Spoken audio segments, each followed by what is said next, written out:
Bonjour, bienvenue dans le numéro test d'une série que j'espère longue qui s'appelle le Topo d'Hugo. Pour cette première, je vous propose de revenir sur l'émission qui a été diffusée sur C'est dans l'air le 9 janvier 2017 à propos de Jean-Luc Mélenchon qui questionnait est-ce que Jean-Luc Mélenchon était le nouveau patron de la gauche. Vous aurez remarqué le petit tacle, Mélenchon, patron, comme il n'aime pas trop les patrons, Mélenchon, bon voilà. Un certain nombre de choses ont été dites dans cette émission, un certain nombre de choses qui ont été aussi omises.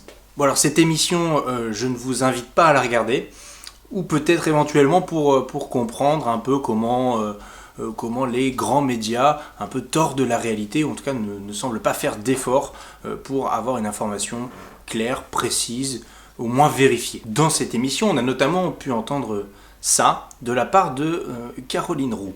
Il y a un sujet sur lequel on ne l'entend pas, ou alors peut-être que je ne l'ai pas entendu, corrigez-moi si c'est le cas, c'est la sécurité. Hop, stop. Effectivement, Madame Roux, je vais vous corriger. Vous n'êtes peut-être pas très bien renseigné, mais il y a effectivement un livret sécurité qui est sorti pour préciser le programme L'Avenir en commun, que vous n'avez a priori pas lu, sinon vous auriez remarqué qu'effectivement nous traitons des questions de sécurité. Donc à la fois dans le programme, mais aussi dans ce petit livret dont vous voyez la couverture s'afficher à côté de moi. Je vous invite à aller le voir sur le site avenirencommun.fr. Vous êtes les bienvenus aussi pour le diffuser et puis le critiquer. Vous avez une adresse mail à laquelle vous pouvez vous adresser pour ce faire. Bon, alors on pourrait se dire que sur le plateau, au lieu que ce soit moi, quelqu'un va quand même réussir à démentir ce que dit Madame Roux. Ou au moins lui préciser quelques petites choses qu'on propose dans le programme, je sais pas, 2-3 bricoles. Parce que sur le plateau, on a quand même des personnalités, des gens qui sont, comment je vais vous dire, des experts de la politique, des gens qui suivent ça de très très près. On a par exemple Christophe Barbier.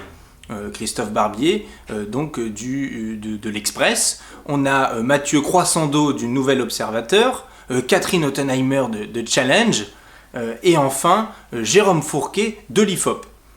Bon, évidemment, vous aurez remarqué que ce sont que des médias qui nous sont sympathiques et que ce n'est pas du tout une émission à charge, évidemment.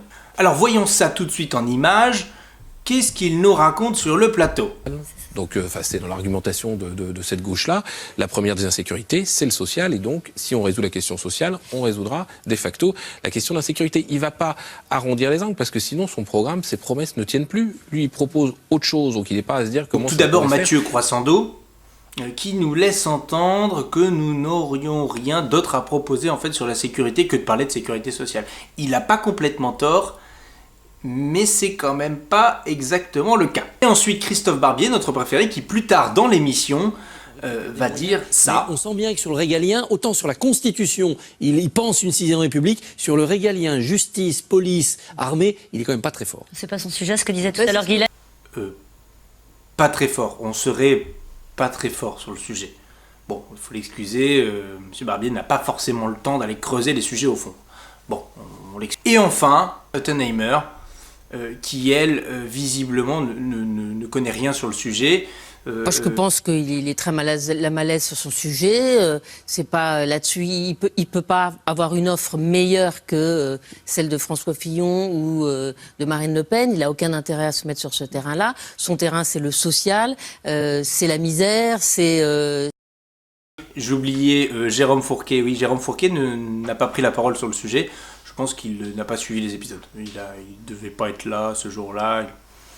Bon, aux abonnés absents. Il est à préciser aussi que nous avons juste fait une journée de présentation de ce livret sécurité le 10 novembre à Paris avec des experts qui sont venus intervenir sur le sujet et une conclusion de Jean-Luc Mélenchon qui est disponible sur sa chaîne YouTube que vous pouvez retrouver en ligne. Bon, j'imagine que personne sur le plateau n'a regardé cette vidéo. Ou alors ils ont oublié. Autant Challenge n'a pas couvert l'événement du 10 novembre. Mais si on va voir sur internet, pour ce qui est du Nouvel Observateur et de l'Express, dans leurs journaux, notamment en ligne, ils ont quand même couvert l'événement du 10 novembre en titrant « Sécurité, terrorisme, Mélenchon vante le sérieux de ses propositions ». Bon, alors c'est vrai, ils ont tous les deux le même article. Le même titre. Bon, c'est vrai, ils ont tous les deux le même titre. Vous trouvez pas ça bizarre? Alors, pourquoi ils ont le même titre? Eh bien, tout simplement parce qu'ils ont allègrement recopié ce qu'a fait l'AFP qui, elle, était présente et a envoyé quelqu'un à cet événement. Donc, on peut résumer que M. Barbier et M. Croissando ne lisent pas ce qui est publié dans leur journal, ce qui est un peu dommage, et ils se permettent de raconter sur un plateau télé que Mélenchon n'a pas de proposition sur le sujet, peu, ou alors qu'il parlerait uniquement de la sécurité sociale. Vous trouvez pas ça un peu limite? Bon, Madame Ottenheimer, comme j'ai dit tout à l'heure, on l'excuse, hein, elle n'était pas là le 10 novembre, le challenge n'a malheureusement pas pour nous couvert l'événement sur le livret sécurité.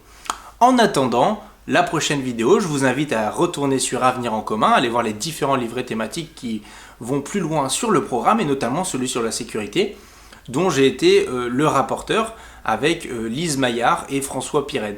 Vous pouvez du coup me faire remonter vos commentaires, remarques, appréciations, et je tâcherai de vous en dire plus sur ce livret dans d'autres vidéos. Ah oui, j'oubliais, si vous avez aimé, évidemment, vous mettez un petit pouce bleu sur YouTube ou un petit j'aime sur Facebook, et puis vous partagez. Si vous avez aimé, partagez avec ceux que vous aimez, et si vous n'avez pas aimé, partagez avec ceux que vous n'aimez pas. Merci, à la prochaine.